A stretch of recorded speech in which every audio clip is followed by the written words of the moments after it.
মঞ্চে উঠলেন তারেক রহমান। সামনে লাখো জনতার ঢেউ। আবেগতাড়িত হয়ে পড়লেন যেন শহীদ জিয়ার বড় ছেলে, যে জনতাকে রেখে ১৭ বছর আগে দেশ ছাড়তে হয়েছিল তাকে। আজ সেই জনতা কয়েক গুণ হয়ে স্বাগত জানাচ্ছে বাংলার রাজপুত্রকে। সে জনসমুদ্রের সামনে তাকিয়ে থাকলেন কিছুক্ষণ চুপ করে, তারপর শুরু করলেন তার ঐতিহাসিক বক্তব্য। প্রিয় বাংলাদেশ, এর মধ্যে দিয়েই পৌষের এই কনকনে বৃহস্পতিবারে দীর্ঘ নির্বাসিত জীবনের অবসান ঘটল তারেক রহমানের। ফিরেই বললেন, I have a plan for the people of my country, for my country.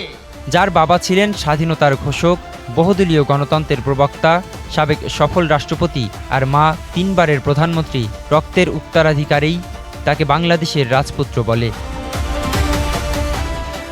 দীর্ঘ ৬,৩১৪ দিন পর বাংলাদেশের মাটিতে পা রাখলেন তারেক রহমান। সঙ্গে করে নিয়ে আসলেন প্রিয়তমা স্ত্রীকে, একমাত্র কন্যা জায়মা রহমান ও জিয়া পরিবারের আরেক সদস্য জেবুকে। বিএনপির ভারপ্রাপ্ত চেয়ারম্যান তারেক রহমানের এই আগমন যেন কর্মী সমর্থকদের হৃদয়ে উচ্ছ্বাসের ঝড় তোলে। দীর্ঘ অপেক্ষা, বেদনা আর প্রত্যাশার অবসান ঘটিয়ে তিনি ফিরে এসেছেন ইতিহাসের পাতায় নতুন অধ্যায় লিখতে। এই অনুভূতিটা ভাষায় প্রকাশ করার মতো না। উনি দীর্ঘ ১৭ বছর পর স্বদেশ প্রত্যাবর্তন করছেন। এটা একটা স্মরণীয় দিন বাংলাদেশের জন্য। এক নজরে দেখার জন্য কোটি কোটি মানুষ আজকে ঢাকায় অবস্থান করছে। আজকে আমাদের ঈদের আনন্দের মতো তারেক রহমানের দেখার জন্য আমি টাঙ্গাইল থেকে আসছি। আমার খুব বড় আগ্রহ যে তারেক রহমানের এক নজর যদি দেখতে পারি আমার খুব একটু ভালো লাগবে।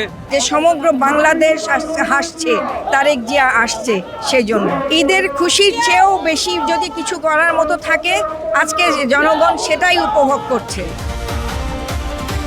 ৫,০০০ মাইলের দীর্ঘ প্রতীক্ষার অবসান ঘটল রাজধানীর ৩৬ জুলাই এক্সপ্রেসওয়েতে। সবসময় ভিডিও কলে দলের নেতৃত্বের দূরত্ব ঘুচিয়ে এবার সশরীরে প্রিয় বাংলাদেশের উদ্দেশ্যে আবেগঘন বক্তব্য দিলেন তারেক রহমান। জীবনের টগবগে ১৭টি বছর কেটেছে প্রবাসে। দেশে ফিরেই লাখো নেতাকর্মীদের ভালোবাসায় সিক্ত হলেন তারেক রহমান। এবার পালা দেশটাকে নতুন করে সাজানোর, আর কিভাবে সেটা হবে সেই পরিকল্পনা নিয়েই এসেছেন জনতার তারেক রহমান।